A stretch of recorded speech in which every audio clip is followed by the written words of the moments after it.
Prefab construction and automated design offers a number of game-changing benefits over traditional on-site construction and design methods.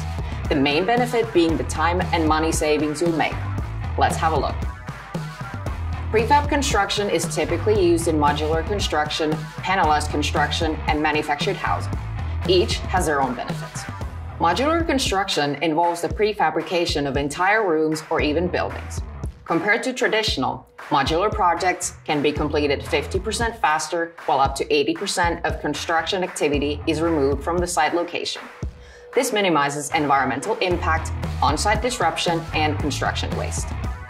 Panelized construction involves the prefabrication of wall, floor, and roof panels, which are cost-effective and easy to assemble. It can be a good solution when site conditions limit space or building codes prohibit modular construction. Panelized construction is cost-effective compared to other forms of prefab, as it requires less space and equipment to set up a factory. Manufactured housing or prefabricated homes is one of the best solutions for affordable housing.